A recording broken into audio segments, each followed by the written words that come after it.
नमस्कार दोस्तों। मैं दिनेश फिर से एक नई वीडियो के साथ और एक नए ज्ञान के साथ। तो आपको आज मैं धर्म के बारे में बता देता हूँ।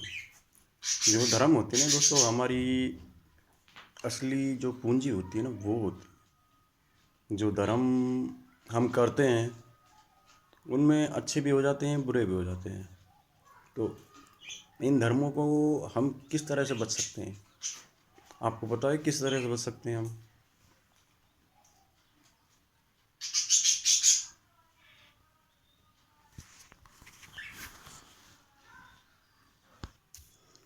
चाहे भले से हम चाहे कुछ भी कर्म करते रहें, अच्छा बुरा जैसा भी हो जाए हमसे, समय पर कर्म होना चाहिए। ठीक है। कर्मों को श्रेष्ठ इस वजह से बताया गया है कि भाई कर्म जो होते हैं हमारे अच्छे बुरे को सबको कर कर ही हमको आगे बढ़ना पड़ता है। ठीक है।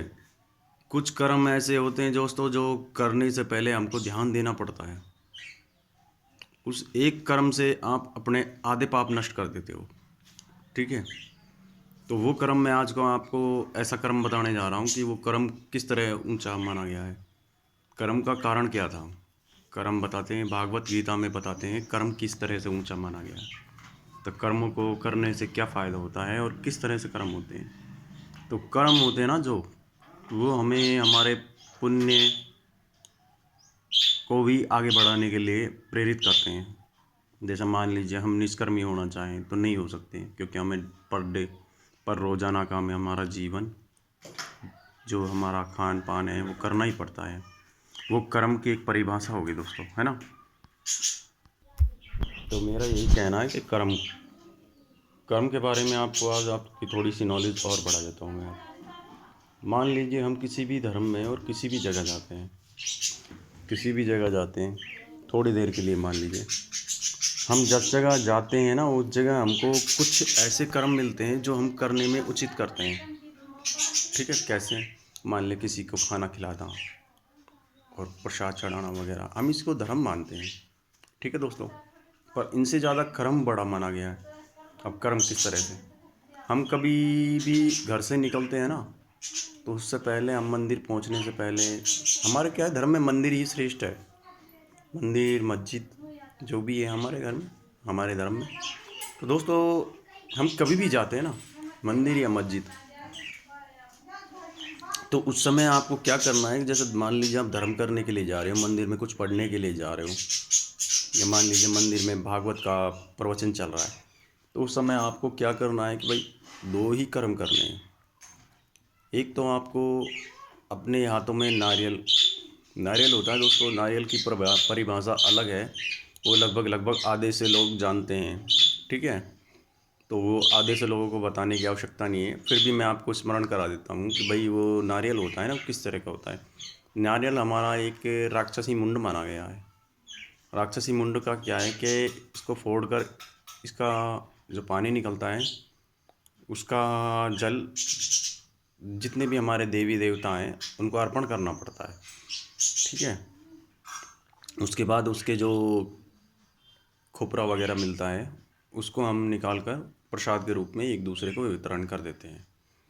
ठीक है। तो हमारा क्या कहना था कि भाई, हमारा कहना था ये कि भाई आप जब कभी भी किसी भी मंदिर में जाते हो, आपको कृपा पानी है ना मंदिर की, आपको कृपा पानी है, तो आपने एक ही काम करना है बस। उस मंदिर में जाने के बाद आपने जो आप नारियल लेके जा रहे हो, चारों दिशाओं से घूमकर उसी नारियल को उसी मंदिर में रख देना है। यदि आपके ऊपर कोई संकट भी आता है ना, तो मान लीजिए आपके घर में कोई संकट आ रहा है, तो आपने एक नारियल लेना है। एक नारियल लेकर उसे चारों दिशाओं में अपने घर की में घुमाकर उसे मंदिर पर ले जाकर रखे आओ, तो जितने भी आपके सारे संकट हैं ना वो मंदिर के जरिए आप तक आएंगे नहीं। उस मंदिर में जो परमात्मा होते हैं ना, उस संकटों को सबको अपने पैरों के नीचे दबाकर रख लेते हैं। क्योंकि नारियल हमेशा जो राक्षसी मुंड था वो पैरों के जरिए माता के चरणों में पड़ा रहता था। इस वजह से उसने क्षमा मांगी थी, उसके बाद उसे एक अपराध का दंड का समाधान मिला था। ठीक है। उसके बाद वो नारियल की तरह पूजने लगे। मेरा यही कहना है, जहाँ कहीं भी आपकी भागवत शास्त्र होती है, भागवत कुरान जैसे भी ये आपको ठीक लगे, उस जगह आपको एक नारियल लेके जाना है और नारियल चढ़ा कर आना है। फिर साथ में जिस जगह वो भागवत पुराण की कि बहुत बड़ी ग्रंथ होता है, इतना बड़ा, ठीक है।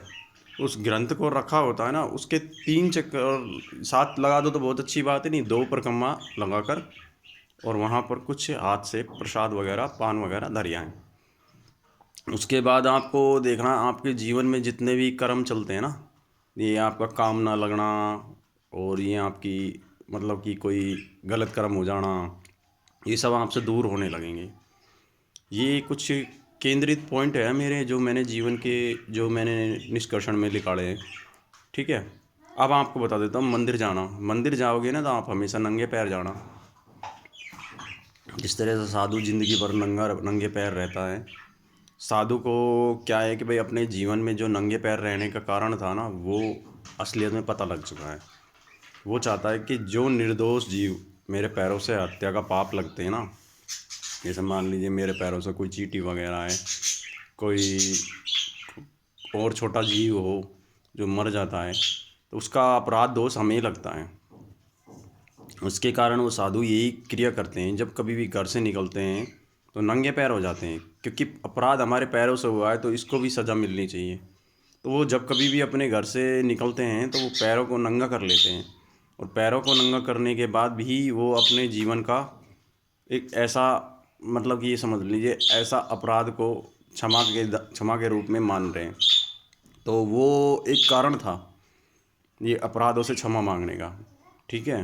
मंदिर जाने का ये अर्थ ये हुआ कि भाई मंदिर में हम गए तो हमारी जो श्रद्धा है उसमें दुगना विश्वास पैदा होना, हमारे जो कर्म हैं उनसे हम पीछे नहीं हट सकते, वो कर्मों को आगे बढ़ावा दे देंगे मंदिर के, क्योंकि जो हमारे कर्म होते हैं वो कर्म हमारे आगे चलते ही रहते हैं, ठीक है दोस्तों। ये मेरे जो कर्म थे इनसे पीछा हम धीरे धीरे छुड़ा सकते हैं, एक साथ तो नहीं छुड़ा पाएंगे पर धीरे धीरे छुड़ा सकते हैं।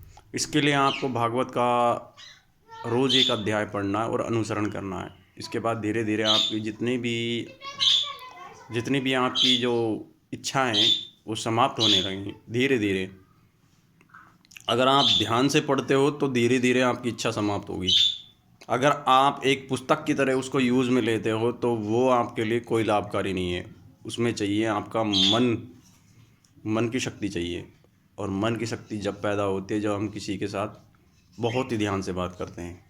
पुस्तक पढ़ने वालों के पास ये खूबी होती है, और जो शास्त्र विधि का अध्ययन करना जानता है उसके पास ये खूबी होती है, ठीक है। तो मेरा ये पॉइंट था कि भाई आज आपको किसी भी कर्म को करने से पहले जो आपके पास वो होता है पुण्य, उसको हम नामेट कर रहे हैं, तो मंदिर जाने के वक्त हम जो उस पुण्य को बढ़ाना चाहते हैं तो उस समय हम नंगे पैर चलें तो हमारे पुण्य बढ़ जाते हैं। तो ये मेरा आज का पॉइंट था, पुण्य बढ़ाने का। इससे हमारे पुण्य बढ़ते हैं और बढ़ने के साथ साथ हमें तरक्की दिलाते हैं। अच्छा, लक्ष्मी जी का आना, जो कृपा मिलनी होती है लक्ष्मी जी की, वो भगवान विष्णु के जरिए मिलती है। तो हम भागवत शास्त्र का जहाँ अध्ययन करते हैं वहीं से ही हमें उस लक्ष्मी जी की माता का आगमन मिलता है, ठीक है। अब मैं आपको आगे आने वाली एक वीडियो में आपको कानों के बारे में दूसरा ज्ञान बता देता हूँ, ठीक है। तो आप ऐसा करना, मेरी जो आने वाली वीडियो उसको भी पूरा देख लेना, आपको कानों के बारे में एक और नया गजब का ज्ञान मिल जाएगा, ठीक है। ये अब 8 मिनट से ऊपर है, आप कोशिश करना कि उसको पूरा देख सको, ठीक है। धन्यवाद। सब्सक्राइब करना, लाइक करना और शेयर करना दोस्तों एक दूसरे के साथ।